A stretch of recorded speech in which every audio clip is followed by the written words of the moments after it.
Oh, I've had some requests to do product and macro photography. So I said, well, why not do a product shot of my breakfast? Let's get started. I really enjoy doing product and macro photography in the studio.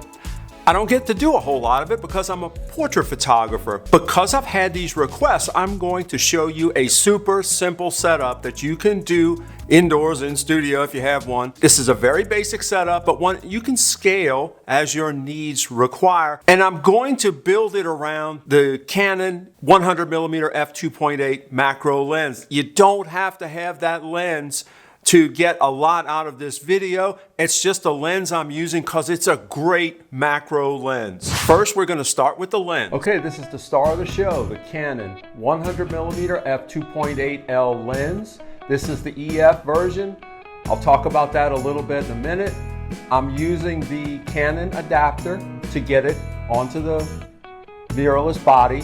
No big deal. I use that adapter all the time. Image quality is just fine. This is one fantastic lens. I love it. There is an RF version. I've done another video on it. It's a little bit better. Honestly, since I don't use this lens for 70% of my work, it's not worth it to me to upgrade. But this is a great lens. It's a great bargain probably right now since the RF lens is out. If you're using another camera brand, you just need a good macro lens. Okay, that covers the lens. Let's jump into how I'm going to light this setup. Okay, let's walk through it. This is a Flashpoint Godox Studio strobe. It's a 400 watt second strobe. I'll have links to everything in the comments. I'm using a very simple 24-inch softbox. I actually use this softbox on location, not using a grid. This is really portable, inexpensive stuff, guys. You can do this. Opposite the softbox, simple white reflector. It could be a white foam core board if you wanted. Okay, from camera position, you can see our edge light way over there in the corner. Let's walk over there and talk about it. This is my usual AD200 Pro. You've seen many videos I've done on this. I'm using it with a grid today. The reason for the grid is to use this as an edge light so it can light the edge of the product, right? It is also, the positioning of this light is opposing the key light. It's almost on a line 180 degrees away from the key light. I'm controlling both of the strobes with the R2.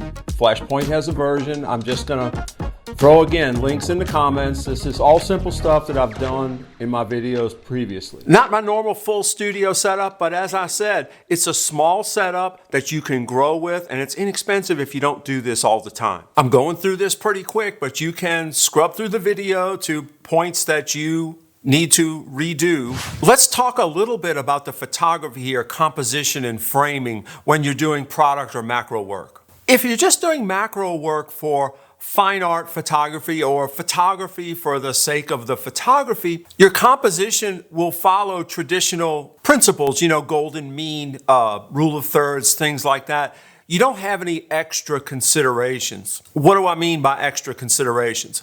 Extra considerations are when you're doing, for instance, product photography where a client or an image will need text or graphics somewhere around it that is how the image will be finally rendered, right? It's not just your photography, it's part of a larger graphic. So when you do composition for product work, you have to take into account leaving room for where text or graphics or whatever has to go.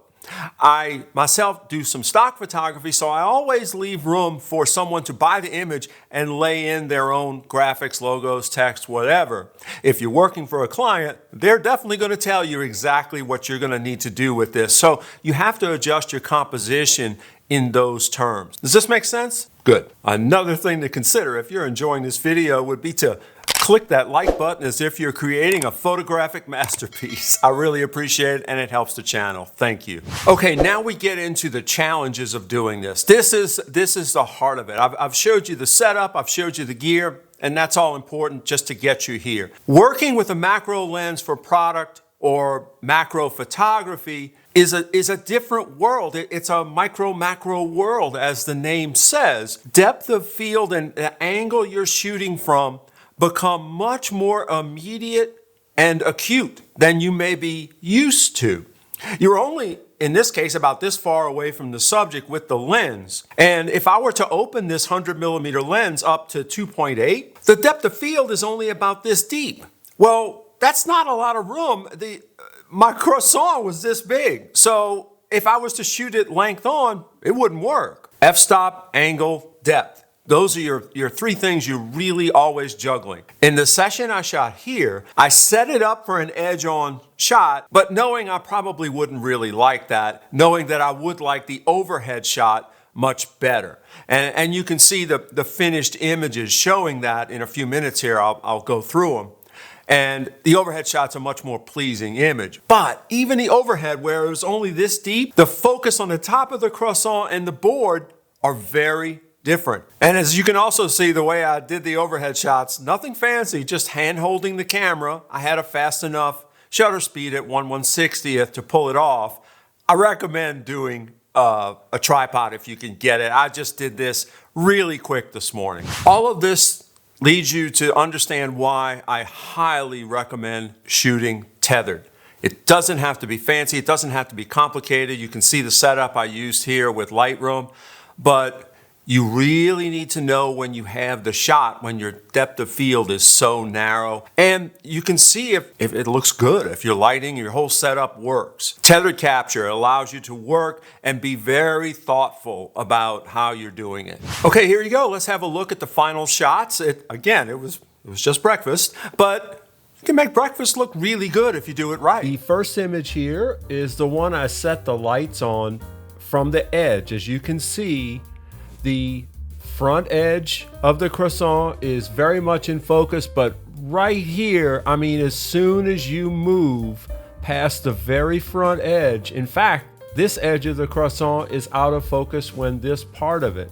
So this shows what I'm talking about when we shot this at f4.5.